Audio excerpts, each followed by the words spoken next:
folks. I am going to give this one more shot on my cell phone.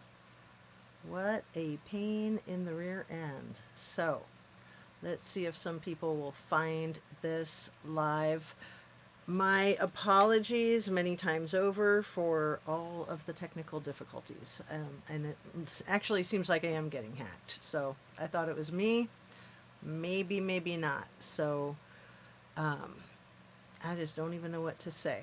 Other than if you are here, please say hello so that I know you're here. Thank you so much for checking out the other videos. I don't know if I should keep these up or delete them all, privatize them all. It's kind of a joke. Again, Happy New Year. Yes, I'm going to just give it a few more minutes, see if people come in. If nobody comes in, I guess I'll just talk about the things in my notes if I can find them. What a chaotic mess. How frustrating. So, here we go, you guys. Please hit your like button if you feel like it, and make sure you're still subscribed, share, turn on your notification bell to ring if you feel like it. This is my third attempt at my live today, and it's kind of ridiculous. Hey, squirrels, look at you! Yay, try again. Man, Shanda, I thought it was just me and my technological challenges, but now I'm thinking that I am getting hacked. But who knows? Who the F knows? I haven't looked outside to see if there's a black Suburban out there. Craziness, Mark. You guys rock. You're so nice to hang out with me here in my crazy.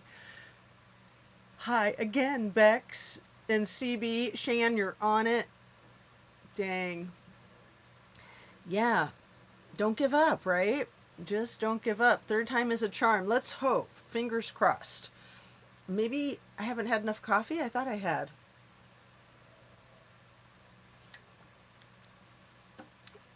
I don't think that there is enough coffee to deal with that kind of crap. Talk fast, Jazz.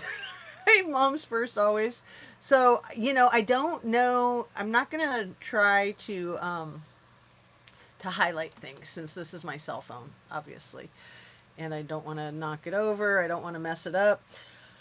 I just want to say Happy New Year and talk about a few things that I want to talk about, which is we were in the middle of talking about Linda Luschetti and how she was hired by Sherry Papini to manage, do damage control with public relations when she was arrested for faking her own kidnapping. And Linda Luschetti has been the concierge for the Utah Jazz basketball team for a long time. And to me, her showing up, Shan said it was on August 8th, and getting involved with Kylie Rodney's case, to me, it's a major tell that something is very fishy and very awry.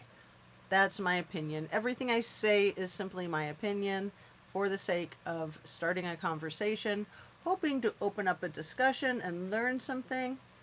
Let me see if I can turn this a little bit. Like I said, I shouldn't push my luck, should I?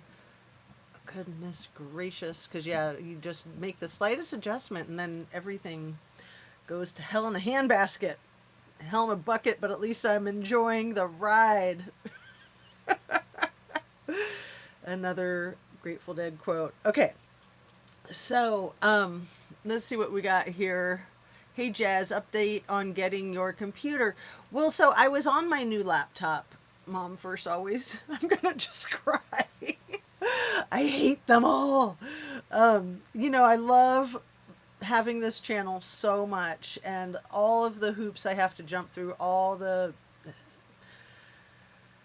fires I have, all the burning coals I have to walk over. It's like, I don't care because I love it. I love doing this, but it does get to a point where I'm just like, this is effing ridiculous. Like, especially on the New Year's, like, give me a break. It's the holidays. Come on. So yeah, I don't know. I have no idea. I'm just going to keep on keeping on, keep trucking. SF, Linda and Cole fake story, fake investigation. I agree, Mark Molina. The whole thing is fake. Liaison, lol. Yes. Yeah, the whole Kylie Rodney thing is fake, in my opinion. Everything about it.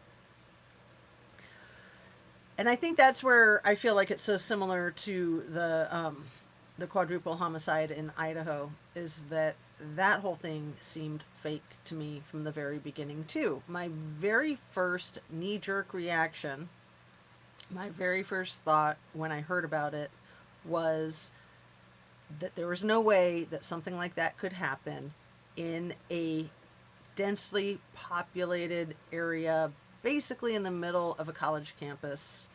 Not the middle, but you know what I mean. It's like just a stone's throw away from college campus.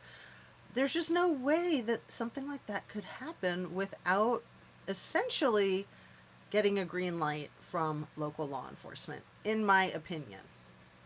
So that was my thought when I first heard about it last November, and I've gone back to that as the foundation of my belief about what happened there. It's a freaking mess. So these things seem staged, don't they? They really do. And then the whole thing with taking the residence 1122, demolishing that a few days ago. Again, it's like they're trying to do it before the semester starts, so before the kids come back to school this week, so that people will go, oh, well, that's like so last year. Let's not even worry about that. Like nothing like that could ever happen again, right? No, history has a way of repeating itself. That's why it's so important to study these things. That's why it's so important to keep a close eye and to learn and to not allow history to repeat itself. I mean, something as horrible as what happened to Kylie Rodney seems like something very similar to that happened, what was it, 2 months later to Trinity Bacchus? And there's a lot of others too, of course. But so one of the things that these gaslighters do is scrub things off the internet. So last night, I mentioned a police department. I believe it's called Southern Pines is the name of the town. And this is in North Carolina. And it was roughly probably 4 years ago, maybe 5 years ago, that the police chief was arrested. And I think one of his sergeants was arrested too. The two of them were driving truck while on duty. So there would be times where both of them were the only law enforcement on shift, on duty, and they would literally be out of state doing their truck driving gig. So they were making, more money on the side. And then when they were arrested for that, I was all over it. I was just like, this is crazy. And it was before I was into true crime. So I don't know if it got looked at by any true crime channels or not. Before I was into the YouTube true crime, let me clarify. And trying to find the information online last night and today, I found nothing. Like, maybe it was scrubbed. Maybe I'm not typing in the right words into Google. So I believe the name of the town was Southern Pines, and that it was North Carolina, and that it was roughly 4 to 5 years ago. And I think the police chief was African American. I think that the sergeant or whomever was working with him and arrested with him was also African American. Not 100% sure about the guy that he was the boss of, but the fact that I couldn't find anything made me very leery. And I know that people with money can pay to get things scrubbed off the internet. We all know that, right? Just like they can pay to get people's lives to come undone. So we're already 10 minutes in without a glitch yet that I know of. So yeah, I wanted to talk about that. I wanted to talk about another kind of true crime docu-series that I've spoken about in the past. Squirrel says, when you search with Google, be sure to add quotes to your search to narrow down and beat the algorithm. Oh, add quotes. Never even heard that, Shan. That's wild that I've never heard that. Um, and yeah, I was thinking maybe I should be looking on some other search engines like the Wayback Machine, right? If it was scrubbed, it would still be on the Wayback Machine, as far as I know, the way that works. So there's this other docu-series that I think it's on Hulu, and I've spoken about it a couple of times, and some of you guys are familiar with Pam Hupp. And I think the mini series is called The Thing About Pam Hupp, or no, sorry, The Thing About Pam. So similar to that Cameron Diaz movie, Something About Mary, but nothing to do with it. The Thing About Pam. So Pam Hupp was this serial unaliver who was middle-aged, middle-class white woman who really utilized her white privilege to literally get away with red rum. So in the miniseries, it starts with her brutally attacking her best friend, who was already in the process of battling cancer. So she frames her best friend's husband. He goes to prison. This is actually in real life. And then she unalives her own mother to get a huge payout from insurance. That was also why she unalived her best friend, was to get a huge payout with the insurance. She had the stupid audacity of changing the beneficiary from her friend's husband to herself 3 days before the brutal stabbing. So a lot of effery that got the husband put in jail. But once Pam was convicted of her mother's death and a stranger's death, and I'm trying to remember if there were any else, but then she was eventually, they released Russ, the husband, from prison. I think Pam Hupp was put in prison for her friend's unaliving too. But anyway, Renee Zellweger plays the criminal, the perp, and she does an excellent job. She produced it, I think, too, and it just shows you the internal workings of small town corruption, the internal workings of extreme manipulators. Like, perfect example is Truckee. You got the small town crap going on. You've got Scammy manipulating. You've got SF manipulating. You've got Megan Cole. You've got many more, right? A lot of manipulators. Definite small town politics. I mean, look at the sheriff's office. It's just scandal after scandal. And again, same thing in Idaho 4. You've got scandals going on within the police departments of Pullman PD, Wazoo PD, and Moscow PD. And these three departments are all within 7 miles of each other. You know, Wazoo and Pullman are right next to each other. They're in the same town. And then they all work closely together.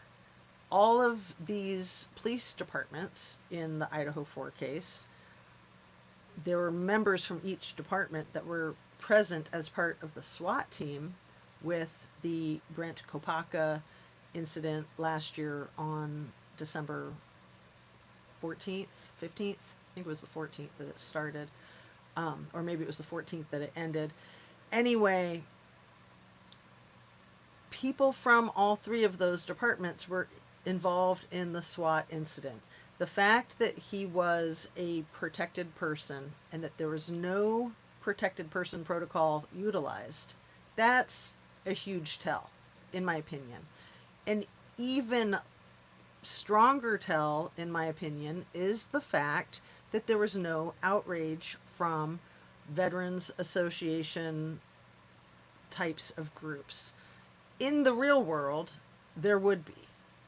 a protected person goes down in a SWAT incident like that without the protected person protocol, there would be major outrage in that community. So the fact that there was none of that tells me that there's a lot of corruption going on at a very high level. Hey, Alice, Happy New Year. Alice Morale, Dennis, it's been a while. Love to you, Shan. Hey, Mark, Happy New Year. And hi from Virginia, Joey. I don't know if I recognize your name. Thanks for coming in and saying hi. True. Happy New Year 2024. Is that what year it is? I can't keep up. I cannot keep up. So, another true crime case that I'm sure pretty much everybody watching this video is familiar with is the Watts case, right? That was surreal. Have a beautiful family wiped out like that, and then to have, has it been 5 years, 6 years? It was 2017 when it happened, right? August of 2017.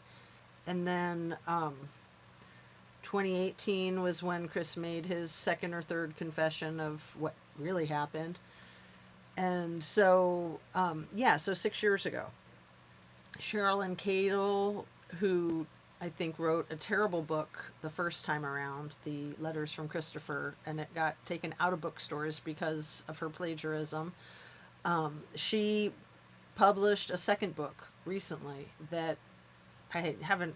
I doubt that she plagiarized like she did in the first one, since she got heavily mocked and banned, and was dragged through the mud over that. But I don't know how accurate it is, and I haven't read it. I've of course seen content creators talking about it, and it's stirred up a lot of new interest in trying to find justice for Shanann, Nico, uh, Celeste, and Bella. And some of the details that seem like inconsistent with what is being looked at as the official story is those holes. And again, trigger warning. Definite disgusting, absolutely disgusting. So if you're easily triggered, please turn it off. So the holes in the oil tanks that the kids were allegedly shoved through, we were told that they were the diameter of a paper plate, 8.5 inches, which I think the outside of that hole, the pipe, the metal rim, I think the outside from one side to the other is 8.5 inches. And then there's like ridges going in, making it much smaller than 8.5 inches, like close to impossible to do what it's alleged was done. So there's people that think that the toddlers were put into those tanks through a different method. I personally don't. I think that that is the method that they were put into those tanks. And I think that there's some information in the case that is very much kept on the down low, like that there were tufts of hair on the metal parts there at the entrance to the tanks. They didn't really talk about any scrapes and bruises, broken bones of the girls from the autopsy. They were in oil that was so hot, you guys. Again, trigger warning, trigger alert. That oil, I believe, was like 1,000, 2,000 degrees. Like, it's unbelievable that they were even close to still fully formed, in my opinion, in my humble opinion. But my point in bringing that up is that the evidence is going to not be there because they were essentially for all practical purposes, cooked in that oil. I know it's horrible, horrible, horrible, horrible to say. Um, I suspect that someone else put the girls into those thatches, whatever you want to call them. Um, I think they're hatches. And one of the things that one of the investigators asked Chris when they were first having the conversation about it was the phrase that the investigator used. He said, "Did you have to stomp them in?" So Chris denied it, of course. He was like, no, I don't know what you're talking about. Um, I don't think that the question would have been phrased like that if there wasn't evidence to support it. So it makes me think that there could have been some evidence on the top of one or both of their heads. It's just so excruciatingly difficult to even talk about. Let me see what you guys are saying. They get away with what they get away with. 2018 was Watt's date. So was it August of 2018 when it happened, and then 2019 was when they went in to talk to him at the Wisconsin prison? Um, I think. Happy New Year, Jazz. Glad to see you're still fighting injustices or injustice. Dana Diddles. Monique Cole, hey. Have a fabulous 2024. Mistress did more, and she is walking free. WT. Asterisk. Yeah, exactly.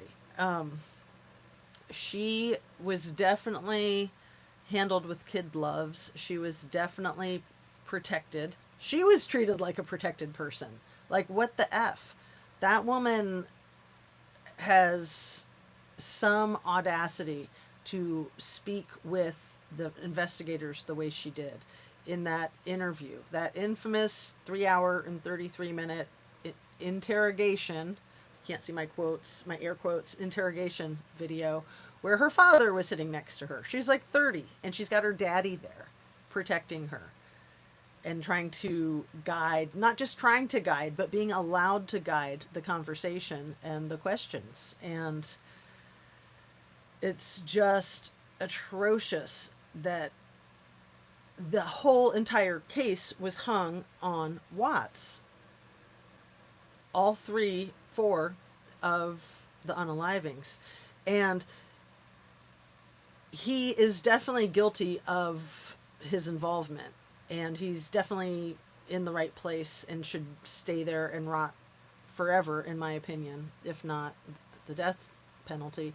But if he didn't do it alone, and there's people that are just as evil as that are out there free, roaming around in the general population, that's where the cover-ups are so excruciatingly, dreadfully dangerous, right?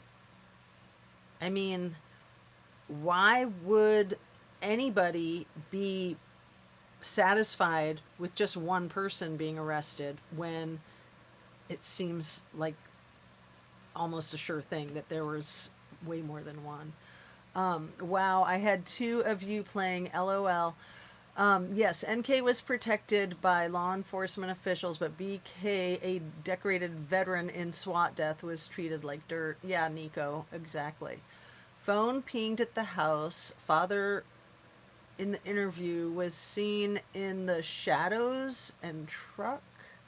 She was also in the house when wife friend was there trying to check the hotel door type lock was locked.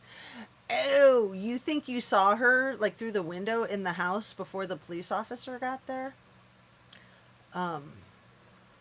Same, Nico says. Yeah, I mean, some of these channels that are reviewing the case that have read the book and are channels that have gone deep into the Watts case over the years and they're getting back into it, like Amber Truthseeker is one, ATS. And then uh, that channel that just frustrates me to no end, Real Justice, why that content creator is trying to portray Nicole Atkinson, the friend that was undoing Chris's evil plan, why that channel is trying to say that she was also having an affair with Chris is insane. I mean, we know that Chris was very superficial and he was obsessed with his new hot bod and he was obsessed with his disgusting mistress's hot bod. Nicole Atkinson was far from that. She had a very voluptuous figure, let's say, and there's just no way, there's no way, based on her personality alone, that she would have been doing that with Shanann's disgusting husband. And why that channel would be trying to sell that to people. Like, I quit watching. I was real excited when they came out because, you know, they were like hibernating for about a year after the Kylie Rodney debacle. And then they said that they were going to be doing these deep dives on the Watts case. And I was like waiting on the edge of my seat. So disappointed with that disinformation.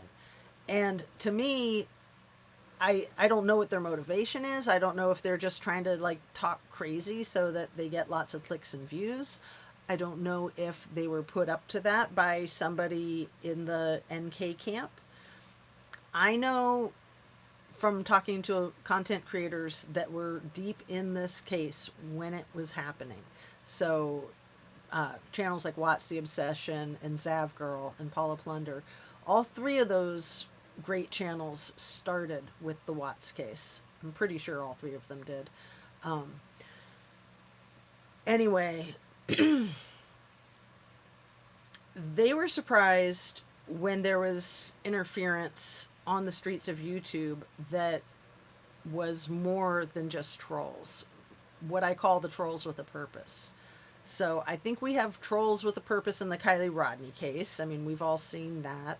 I think I've seen solid evidence of trolls with a purpose in the Idaho 4 case. And in these cases, not only do they come out trolling content creators, but it's my opinion that the trolls, come out as content creators. So they're not only commenting on other people's channels, they're making their own channels and they're making their own videos.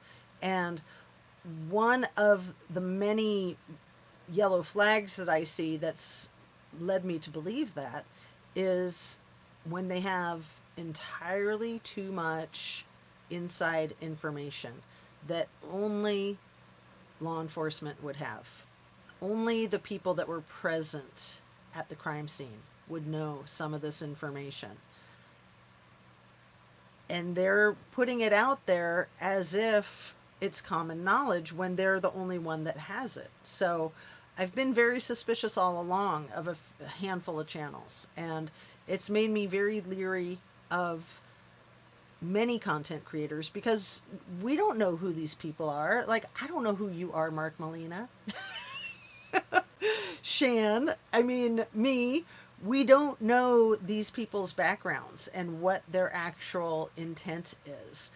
People like myself and Mark and Shan have stated again and again that we've come out on the streets of YouTube to fight for justice for Kylie and other cases like that. And I believe Mark. I believe Shan. I think I'm fairly believable. I don't know. I mean, I'd have to ask you guys since, you know, I'm me. I don't know how the perception is from the outside. But I know when I first started my channel that there were people suspicious of me. There were people that thought, like, who is this new Justice A to Z who's getting all this traction and, you know, talking about Kylie Rodney. And I was getting trolled heavily and I was under severe scrutiny. I wasn't the only one. There were other new channels that started with Kylie Rodney that were being thrown into that bucket. And that's okay. I mean, I think that we all need to be skeptical of any and all information, of any and all content creators, of any and all commenters in the chat or on a panel. We can't just take things at face value. That's how misinformation gets spread. It's so easy for the truth to be covered up and distorted if we're all just going to take what someone says at face value and run with it. So, I know you guys don't need me to preach to you, but I always do, right? Not always, just almost always. I'm just so happy that the freaking live is working, and I see I've just been going for about half an hour. I'm wanting to see what you're saying, Mark. No, did not see NK, but who locks that type of lock when not inside? Ponytail and purse was seen at truck from neighbor's cam. So, Mark, I agree with you. I have a very similar opinion to everything you just said there, but I don't feel like I know that for sure. I feel like that's what I think. Um, and I just wish that she had her feet held to the fire. I wish that they prosecuted her for destruction of evidence when she smashed her freaking SIM card.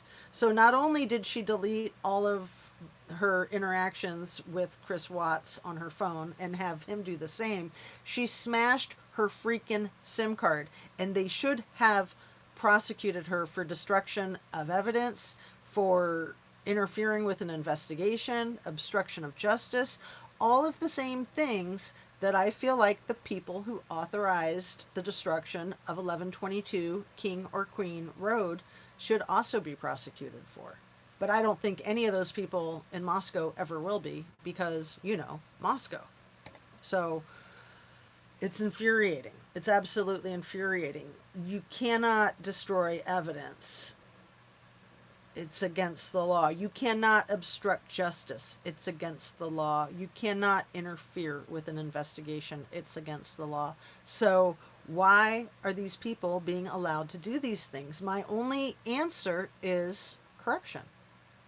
So, the new AWP is a hats with a purpose.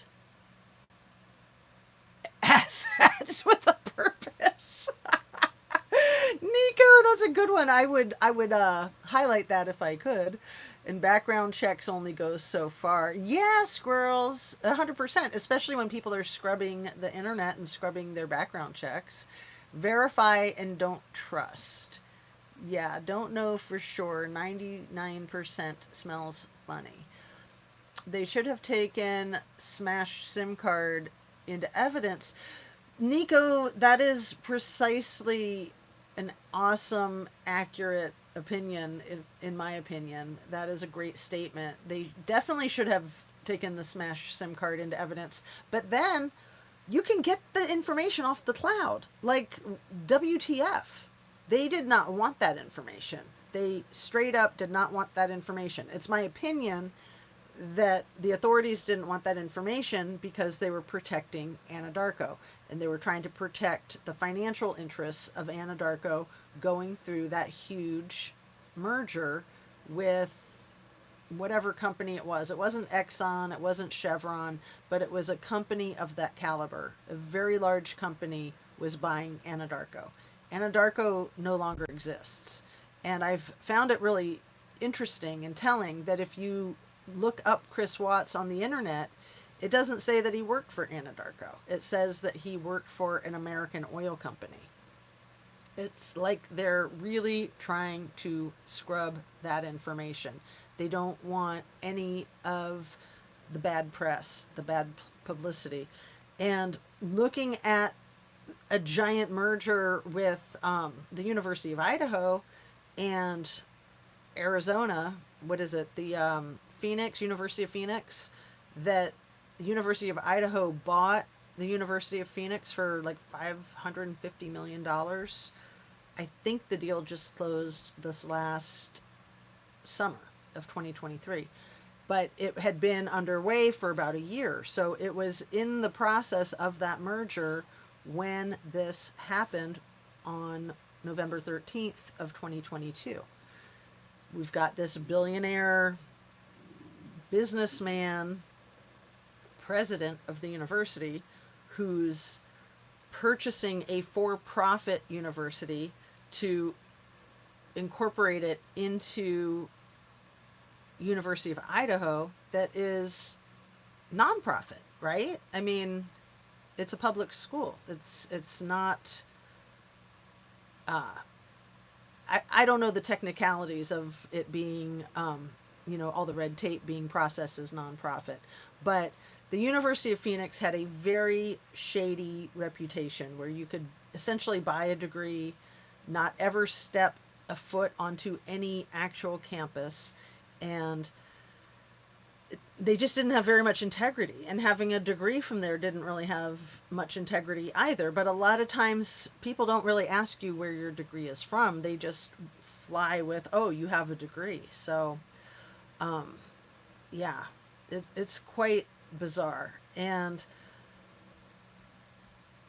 that number, $550 million, is only half of a billion, you guys. And you got to look at this Kumar Scott Green for being the billionaire that he is when they hired him as an alumni of the University of Idaho, as somebody who not only grew up in Moscow, but allegedly grew up in that very house that he had authorized to knock down last week, when it was also back in his possession. It was given to the university by the owner, Dan Estes. And somebody brought up on one of the channels in the last day, how can you donate evidence from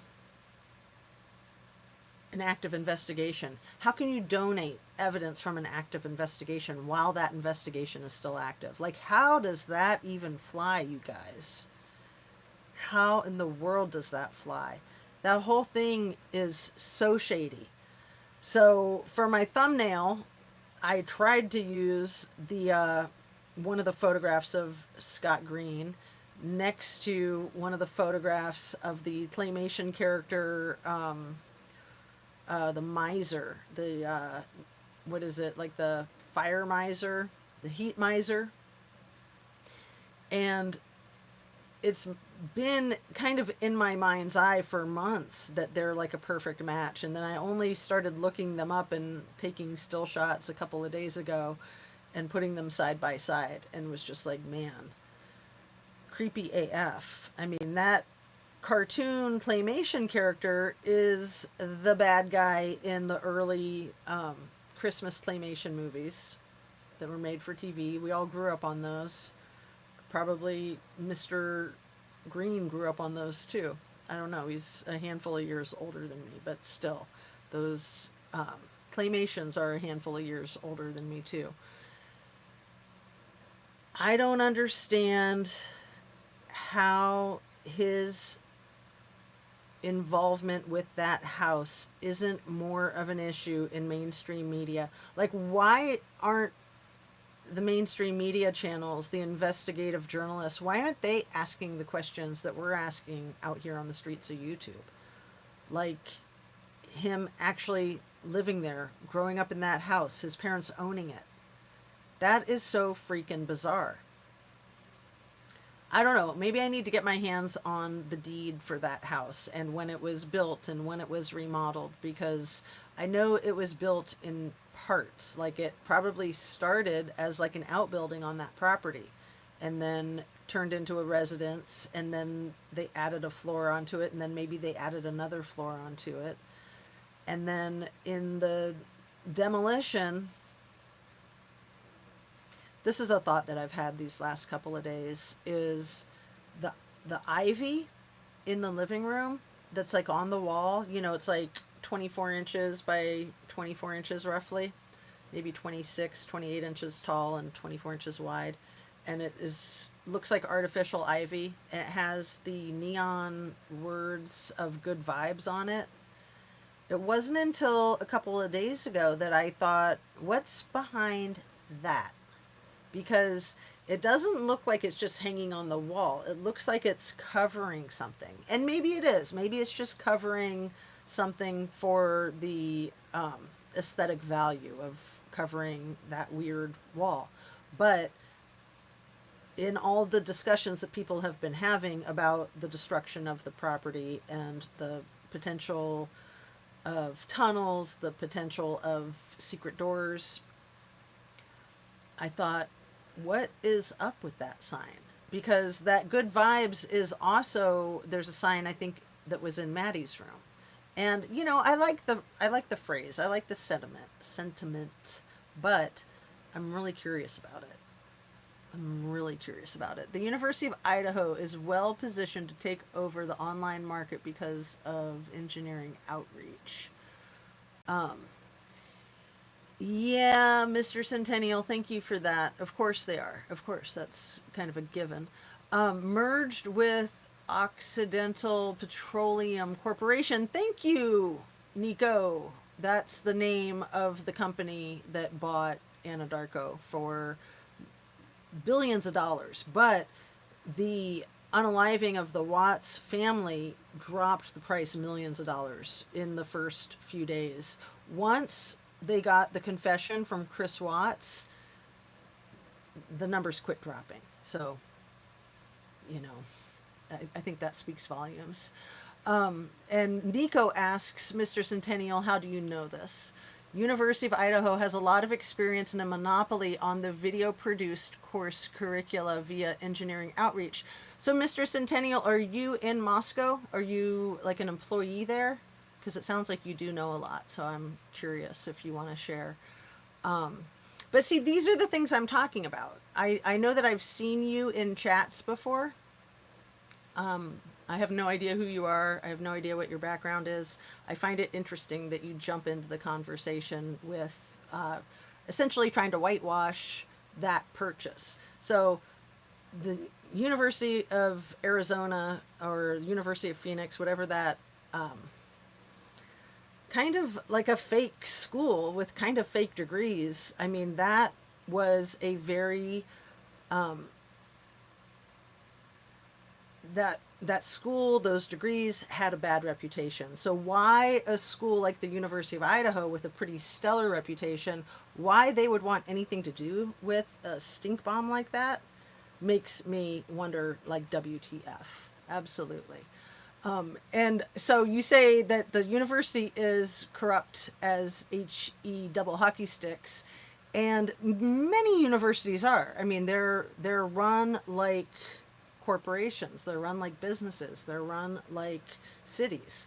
There's a lot of corruption when you have these large entities that are trying to protect themselves, that are trying to protect their bottom line, and they don't care so much about humanity, they don't care so much about people, they care about the profit. So there's a lot with that specific university too that makes me really curious, like their medical research, their fertility research, the uh, rumors early on in this case about transplants. Yeah, there's a lot there. There's something to be said for the whole thing with the internet server being down that night that this happened on November 13th of 2022. That's very suspicious. And why there's never been that, it's never been addressed by, again, by mainstream media or by law enforcement, right? That's suspicious right there. Like, why not just address it? Like maybe it was just a routine update, right? Could be. Maybe routine maintenance. I don't know.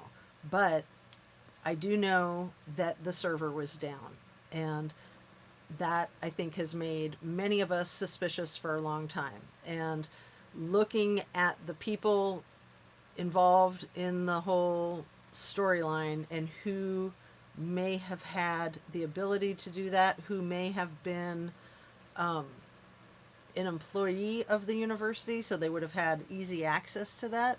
That region, because of WSU and the University of Idaho, gets the federal grants for high speed internet infrastructure.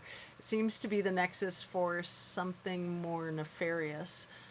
Yeah, I mean, that region I'm familiar with. I've been to WSU a few times. I've had family that's graduated from there. Um, yeah, there's not a lot around there, you guys. It's kind of out in the middle of nowhere.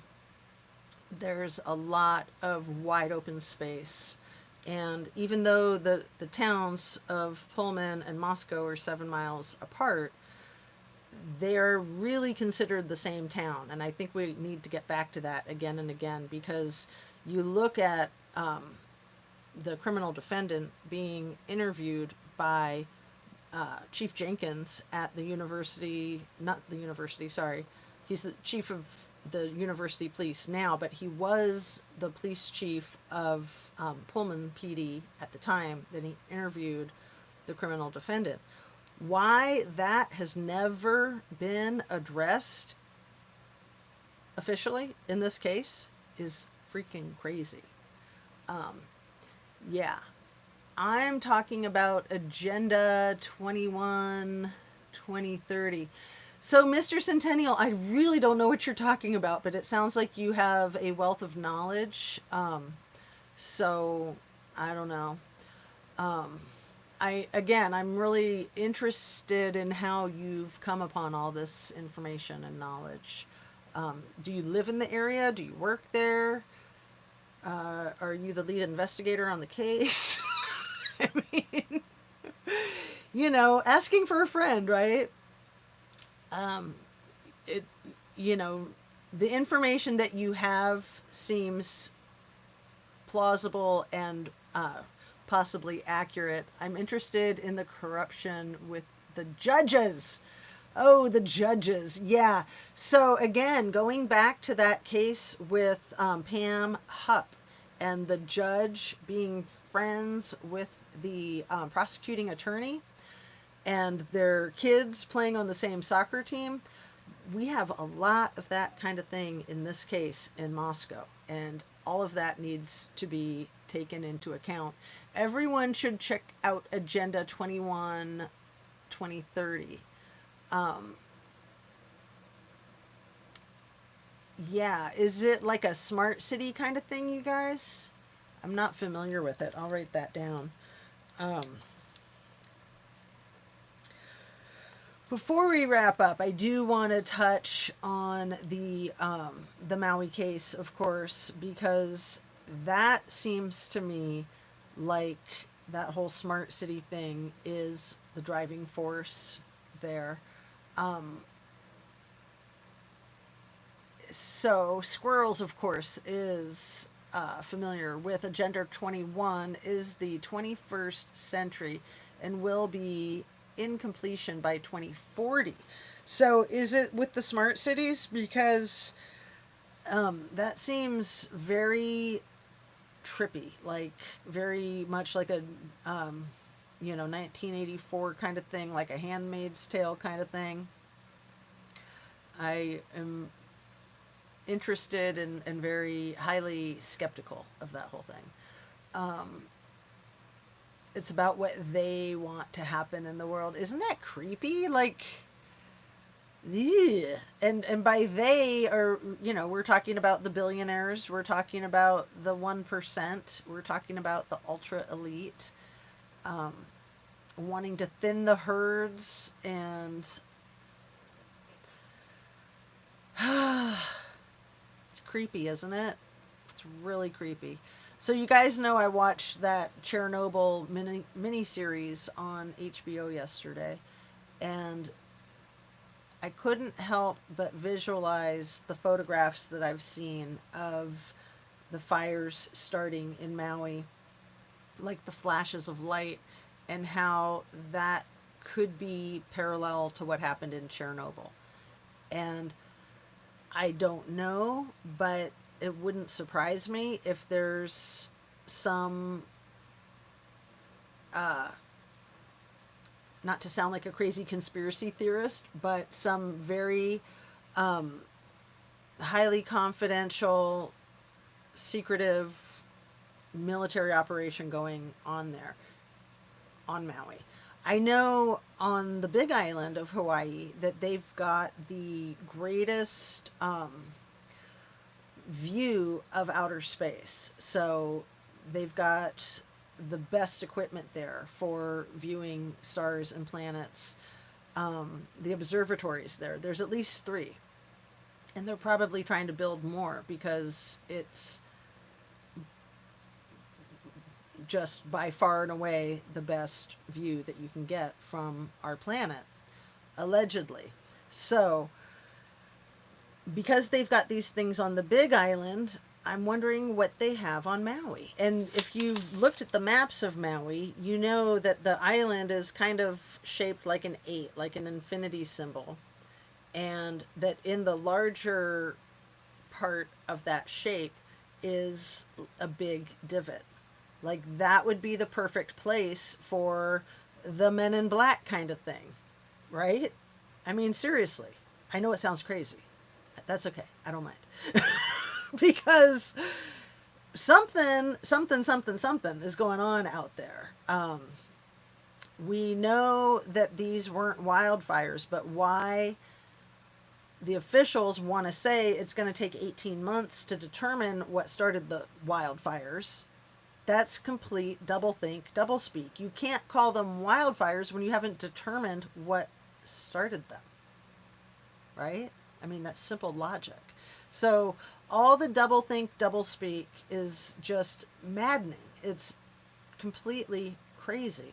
And it just is horrifying to think that there's any remote possibility that that whole disaster was orchestrated. If it wasn't orchestrated, if it was a wildfire, a series of wildfires that were out of control, and there were these epic failures by the local governments, these people still need to be put on administrative leaves and thoroughly investigated and held accountable for their negligence. It is their duty to protect. It's their job to know these things. So if they didn't know just because they're dumber than a box of rocks, they still need to be held accountable. But it also needs to be determined if they knew or didn't know, and who knew what when. That's always extremely important in investigations like that. Who knew what when? Going back to Kylie Rodney, going back to Idaho 4, who knew what when? On that, I want to wrap it up. Please wake up. I love you all. Sorry, I missed some of your comments. It looks like Terry Barker. I see reset in 2024. Please wake up. I love you all. Nico, I'm agreeing with you, Mr. Centennial. Wake up, big brother. Yes. Wake up and smell the coffee. Wake up and see the writing on the wall. Yeah, Terry, I know I recognize you as a regular, and I am curious to if you just mean like wake up and smell the corruption, or what it is that you're uh, referencing there. I've been awake since 1989. Stay woke, girl. 1989. Let's see. I was living in Olympia, Washington. That's the year I got clean and sober, actually. 1989. So it's been a while. It's been a few handful of decades, and yeah, it's good to keep your eyes wide open, huh? Yes, I was 9 years old then. LOL. So yeah, I was about 89. I would have been 22. So, yep. Undergrown. Huh. I'm not sure what that means, Terry. Between my uncle and dad, them mofos damn near traumatized me with the truths. Yeah, I've told you guys, my grandfather was a colonel in the army for his entire career, and he, I think, tempered it. He tried not to traumatize me with too much information, but he was always trying to make sure that I was aware of the effery going on. And he was down with, he was your all-American type of guy. He just wanted me to know that there was a lot more going on than what you see on the surface, especially when it comes to military operations. Good morning, Ninja Chihuahua. Breakfast time here. It's so nice to see you. Thank you for saying hello. Chief Jenkins. Yeah, Chief Jenkins. Something really hinky going on there. And remember, he replaced the command staff that was essentially let go. They were put on an administrative leave and under investigation for what they allowed to go on with that one idiotic officer that did heinous things while on duty and was complained about. And there was somebody doing the same type of stuff in the Pullman PD when he was the police chief. In fact, those two sergeants, the one from Wazoo and the one from Pullman PD, were both present the night that that 18-year-old was assaulted by the law enforcement, and that case went to trial, was resulted in a mistrial, and then they didn't proceed with it. So the officer from Pullman PD had his buddy, the officer from Wazoo PD, meet up with him and the 18-year-old victim. Like, it's atrocious. So all that was going on under the watch of Chief Jenkins when the command staff there at Wazoo was not handling the situation appropriately. And then when the university found out, they put the entire command staff on administrative leave, started their investigation. They were ready to reprimand all of the command staff, the police chief, the assistant chief, and the captain. And they let them walk. They let them all retire early. And then Dawn Daniels was promoted to an assistant chief after she had been holding down the fort of all three of their positions as a sergeant. So she was working 4 positions simultaneously before Jenkins then retired from Pullman PD so that he could take this position over at Wazoo, collecting his pension from Pullman PD and getting paid his salary from Wazoo. So follow the money, right? Hey, Ninja 2024, congrats. We made it. Shan and Mark. All right, you guys. Sorry, I keep kicking my tripod here that I've got my phone in. Thanks so much for sticking it out with me with all of that ridiculous technological challenges. So I think that it is both. I think that I was having my own problems with things, but maybe not. Maybe it was all problems with the new laptop, maybe from being hacked, maybe not from being hacked. But essentially the computer shut down. I had it plugged in, so I thought, well, maybe it was a bad outlet. That's why I was taking it upon myself. And then I made sure that the outlet that I had it plugged into was definitely working, but probably the one before was too, because it did the same thing in the new outlet that it did in the old outlet. And right now I have other things plugged into that same outlet that are all working, the lights and things like that. So something's up with the laptop. I'll get it figured out. If not, I will just be a YouTuber on my cell phone, because I love you guys. I ain't giving up. So peace out, you guys. Happy New Year. Thanks again. Sending you light, sending you love. I was so excited to come on today. Just like absolute comedy of errors, and I ain't stopping. I ain't stopping. Can't stop, won't stop, right, Shan? So happy New Year. You guys are the bomb. What else? Hit that creepy like button if you don't mind, on your way out if you haven't already hit it. And I think that's it. How frustrating. We'll get it. We will get this. So thanks again for hanging with me, and talk to you soon. Light and love.